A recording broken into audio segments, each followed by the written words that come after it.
Good evening, friends. I'm Glenna with Planning with Glenna, and I hope you are staying warm this evening. I wanted to share with you a simple way to plan out your meals. I'm focusing on meal planning and health and wellness this week on my Facebook page and my Instagram. And so I wanted to go live and just share with you how I am starting my meal planning. This is something that I've kind of done on and off over the years, and I haven't been great about it lately. So my one of my January goals is to get back to meal planning. So I want to show you, first of all, a super cute setup for your meal planner and some other lists and things that you might want to throw in your purse. So I have our Tula 12 Trifolio and Go. I love this thing. It's so cute. I have one as a wallet, and then this one has my lists in it. So I have 4 different inserts in it. And my meal planner is my first one. I also have our health and wellness insert in here, and our well noted, which is just a lined notebook, so I can make any type of notes in there that I want. And then I have a shopping list, which is things besides groceries and things that I want to order online and those types of things. So come and hang out with me and let's do some menu planning. If you are watching, please say hello in the comments. If you're watching the replay, I would love it if you put hashtag replay in the comments. And if you know someone who would benefit from some menu planning, please share this with them. So I'm going to open up, this is my favorite meal planning insert. We have several, but this is the one that I like. So let me move this where you can see it. Actually, let me change this. There we go. This one has a space in the front for favorites. And what I've done is I wrote recipes to try. So as I see a recipe that comes up on my Instagram, because, that's where we see all those good recipes at, I write it down here. And my method, which is definitely not the most efficient for those of you who are Pinterest pros, I'm sure you have a better way, but I like to take a screenshot of it. And then I write down the date that I took that picture so that it will remind me where that recipe is. Then when I try it, if I like the recipe, I write it down on index cards. Or if it's printable from their website, I'll go back and print it. Then if I don't like it, I just delete the pictures and go on. So I just have one written in here right now. There's a space for notes. And then I love this layout. This is our medium size, and I think it's perfect for your menu planning and grocery list and to put it down in your purse. This has a spot for breakfast, lunch, dinner, and snacks. I don't normally plan out lunches and snacks too much, but I'm going to try to be a little bit better about that because that way I don't choose unhealthy snacks. And one of the things that I do is I don't eat a lot of variety for breakfast. It's usually a couple of things, and I'll have them several days during the week. So I'm writing those down so that I will remember to add those items to my grocery list. So one of my favorite things, I have to eat gluten-free. One of my favorite things is gluten-free bagels with cream cheese. So I am just going to fill in 2 days worth of breakfast because I know that I'll eat those same things throughout the week, and I'm not going to worry about filling out each day. You could certainly do that if you wanted to, but that reminds me to write gluten-free bagels on my list because I know that I only have one left. And I know that I have cream cheese, so I'm not going to put that on the list. The other thing that I want to make, I already have bacon and sausage and eggs in the refrigerator, and my husband got a Blackstone grill for Christmas from our kids, and so we've been wanting to do bacon and eggs and sausage on there. Now, one of the things that is a meal planning tip especially this week, pretty much no matter where you are in the US, I like to check the weather as I'm making my meal plan and also my calendar. So if I know that it's an evening that I might not be home, I obviously want something easier to prepare. Or if I know that we'll be eating out, I want to fill that in. But also, I don't want to schedule a day to cook something on the grill when it's like it was this morning, -4 with the wind chill. So check your calendar and your weather as you're planning your meals. Also, in Texas, the weather could be 25 one day and 75 the next. So I don't want to make chili on a day that it's 75. I want to make it on a day that it's 25. So take those things into account as you're doing your meal planning. That is what we had for dinner this evening. So since today is Monday, I am just going to write chili and cornbread because that is what we had this evening. I already had those ingredients. And then I'm also going to put the eggs, bacon, and sausage in the breakfast column. What we'll do is make a large batch and then we can have it all week. And a lot of times I also I like to take the bacon and chop it up with scissors and make it into little bitty pieces before you cook it. And that way you can have it for salads and baked potatoes and on top of soups and all those kinds of things. So this will also be a meal prep situation where we might freeze some of it or have it for multiple recipes throughout the week or the next couple of weeks. So those are the only things I'm going to put in the breakfast column. For lunches, I am trying to be more intentional about having salads. So I did get salad ingredients, and I'm just going to put that on the lunches. And again, I'm not really big about planning out lunches, but I know that we'll have leftovers most days.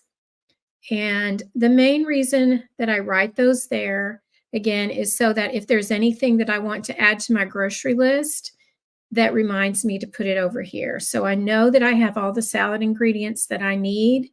And obviously we'll have the leftover ingredients. One of the other things that I try to do is rotate so that we're not having beef 2 nights in a row or chicken 2 nights in a row and things like that. I did make a tentative list of things that I wanted to try this week just because I didn't want you to have to wait for me to come up with ideas. Plus, I usually do this standing at the kitchen counter. And right now I'm in my craft room so I don't have my pantry accessible. And I wanted to go ahead and grab some of my favorite recipe books and go ahead and have those with me. So I do have a little list of some of the things that I want to try this week. And one of the things on that list is broccoli and cheese soup. And since we had chili tonight, I want to put that later in the week. So I'm going to put that on Friday. And I have the recipe marked. I have some of my favorite cookbooks that I brought out. I think that one must be in here. Actually, I don't remember which cookbook it is. I love my Ninja Foodie. It is a pressure cooker and an air fryer and a crock pot all in one. It is amazing. We used to have separate appliances, and when one of them quit working, I got the Foodie, and it was a little more expensive, but it's so worth it. I love using that appliance. And this was my first cookbook that I ever got when I got an Instant Pot, which is what I had first. I love this cookbook. The recipes are so good. One of the things that I do also in a recipe book is when I try a recipe, I will write on there any comments. I usually tweak recipes, and partly because I have to eat gluten-free and partly because there might be something in it that we don't care for, or I just like to make substitutions sometimes. So I will write any substitutions, and I also will write whether we liked the recipe or not. So this one is called Great Food Fast. I just got this on Amazon. It's a really, really good cookbook. It has lots of good recipes. But I marked there broccoli and cheese soup. And so the other thing that I do when I'm making my menu is I will write the name of the cookbook at the bottom, because that way I don't have to go searching when it's food prep time. So I am writing great food down at the bottom, and then I put the page number. So this one is on page 19. I used to pull out my recipe books for the week and keep them all out. But that just drives me crazy to have them all out. And sometimes I change my mind. So this works a lot better for me. Than I can put the cookbooks back and I can just pull out the one I need. So as I'm looking for through the ingredients, I know that I need an onion because I know I used my last one this evening. I know I need some fresh broccoli because I don't have that. I need some carrots, and I usually like to get the carrots that are already shredded when I buy those for recipes. I know I have chicken stock. I love the chicken stock from Costco. So we buy that in the large packages. I think it comes with 6 or 8 cartons. So one carton has 4 cups. So I know I have enough of that. Heavy cream. I have some in the refrigerator, but I don't think I have 1 cup left. And this calls for 1 cup. So I'm going to put heavy cream on my list. And it calls for 1 1/4 cups of shredded sharp cheddar. I know that I don't have any sharp cheddar, so I'm going to add that to my list. And that takes care of that. Now I'll show you a little tip, because one of the other things that I want to have this week is a roast. And I'm going to put that on Wednesday. And one of the things that I love about this insert is it has a spot for pull from the freezer, pull from the pantry, and must use / leftovers.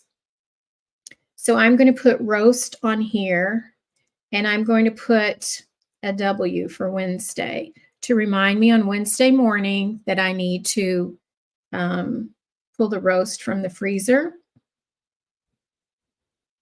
Technically, if you're using the Foodie or any kind of Instant Pot, you can put the roast in there frozen, but I do want to try to remember to pull it out. I also, you guys have heard me if you've watched my videos before, I love the Routinery app, and part of my morning routine says pull meat from freezer. So that reminds me, I can come and check my list, and I will know that on Wednesday I need to pull that from the freezer.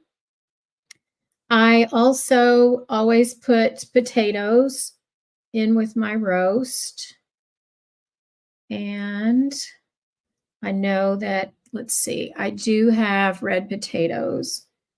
So I should have enough for that. So I'm not going to add potatoes.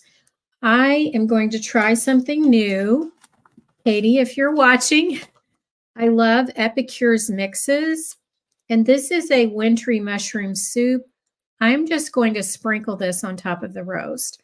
I also use a gluten-free onion soup mix. I wish I had brought it in here to show you in case you have to eat gluten-free, because it's so delicious. So I'm planning to sprinkle this on the roast along with the onion soup mix. I think it will be amazing. So if you need some Epicure, post in the comments and I will hook you up with my friend Katie. And let's see, I think I have some frozen Normandy vegetables from Costco that I need to use up. So that will be our veggies. And I don't need to buy anything else for that. One of the other things I want to make barbecued pork. And I'm trying to remember which cookbook that recipe was in. Actually, I think it was in this one, and I forgot to put a sticky note. Oh, yes, I did put a sticky note. Okay, so this one I have tried before. I put 5 stars here. This is perfect pulled pork. So this is from the same cookbook. the Great Food Fast. And I'm going to put that on Thursday because I am not sure when I'm going to do grocery shopping, and I know that I don't have the pork. So I'm going to put pork shoulder. Sorry, let me put this where you can see my recipe here. So I know I need pork shoulder. And actually, I like to get those from Costco. So I need to go to Costco anyway. So we may do that. So perfect pulled pork. I'm going to write here. And I am going to put page 94 and Great Food again so that I can remember which cookbook it's in. And I want to have, there are some gluten-free buns that I get at the grocery store that are delicious. And I know that I don't have those. So I'm going to put that down. I know I have the barbecue sauce, but I'm going to add the gluten-free rolls on my list. And then I have the spices. I have the chicken stock. I have the liquid smoke. I did check, and I've got barbecue sauce. So the only thing I need for that is the meat and the buns. So that is awesome. And I think we will have some sweet potato fries with that. So, and I don't, this does not look neat when I get finished with it. I can tell you it's kind of a hot mess, but I also love the frozen sweet potato fries from Costco are delicious. And they are great in the foodie if you put it on the air fryer setting.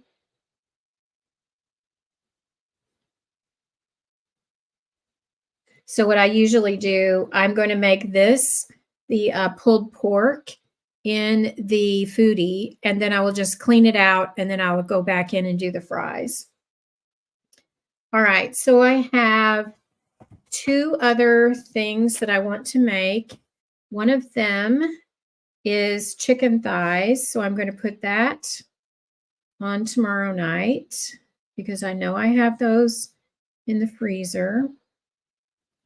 And so I'm going to go over here and I'm going to put a Tuesday and chicken thighs so that I remember to pull those from the freezer tomorrow. And here's a little tip when you make chicken thighs. I do not use a recipe, but if you take the chicken thighs with the skin on and you pour some olive oil over them, and I like to use garlic salt, and you stir it, and then if you sprinkle just a little bit of baking powder on the chicken and stir it up again, it makes it super crispy. It almost tastes like fried chicken when you do it in the air fryer. It is delicious. You can also do that in the oven on like 425, but it's so good in the air fryer. It's just delicious. Okay, so we're going to do chicken thighs, and I think we will do corn and green beans with that. We don't do a lot of bread with our dinners, and our fruits are usually eaten as snacks throughout the day, so I don't worry about adding those to dinner. I know that I need some more frozen green beans, and that's going to be a Costco item as well. And I have frozen corn. All right, so one more. I never plan all 7 meals in the week because we either will eat out or we'll have leftovers. And if I plan all 7, then I end up not making them all. So I know that. So I'm only planning one more, and that is meatloaf. And this is another Epicure seasoning that I absolutely love. It's so good.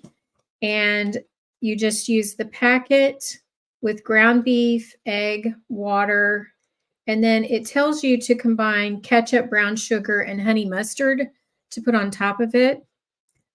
Someone in our family does not like honey mustard or ketchup, So usually I will use tomato sauce and the brown sugar. So I just tweak it a little bit. And then I have the ketchup on mine. So that is we're going to have that for Saturday. And it may end up happening on Sunday. But I love mashed potatoes with my meatloaf. So I definitely want mashed potatoes. And so that means I am going to need some more potatoes because I have them up here with the roast, but I know that I don't have enough for 2 meals. So I'm going to go back and add my red potatoes. And then let's see. Normally I would do broccoli with that, but we're having broccoli and cheese soup the day before. So, and I am craving some Brussels sprouts. My husband does not like Brussels sprouts, but I love them. So usually I will make those for myself and make a different vegetable as well. So we'll have Brussels sprouts, and then I think we will just have some more green beans with that. One of the ways that I love to cook green beans is to get the frozen ones from Costco and saute them in a pan and put bacon with it. It's so delicious. Saute them in olive oil. Oh, it's so good. We have that a lot of times on holidays. Instead of green bean casserole, we'll have sauteed green beans with bacon. It's delicious. Okay, so the other thing that I'm going to do, because I don't want my packets sitting out all week either, is on Pull from the Pantry, I'm going to just write Epicure Classic Meatloaf. I have a lot of Epicure mixes, and I have them filed in it's actually a container that you get at Dollar Tree that you would put like Coke cans in it in your refrigerator, but I keep my packets filed in there alphabetically. I know that sounds OCD, but I have so many, and that's how I easily find them. So I'm going to go put this back in there, and then I'll pull it out when I need it. So I'm going to put Classic Meatloaf and the mushroom soup one, so that I remember to pull those out. And as I go through the week, if there's something I think of that I want to use the leftovers for, I will fill that in right here. So that is our menu plan for the week. Super simple, saves a ton of money because you aren't buying extra things that you don't need. You don't forget anything. I'm probably not the only one that's guilty of going to the store and then you get home and realize that you forgot some critical ingredient for something. So I love menu planning for that reason. It saves time and money. Plus, when you get to the end of the day and it's 5 o'clock, you know exactly what's for dinner. If you've looked at this in the morning, your meat is thawed. You've got things thawed or pulled from the pantry, and you are ready to go. It's such a time saver and a money saver. So I hope this was helpful for you. Again, this is our meal planner, and we do have several others on our website, but this one is my favorite. So thank you so much for watching, and I would love it if you go to my Facebook page and post a picture of your menu plan so that you can share it with us. I will be talking about health and wellness as far as nutrition goes this week, and just some ideas for saving time and money and eating healthier. So I hope you'll come and hang out with us. Have an awesome day.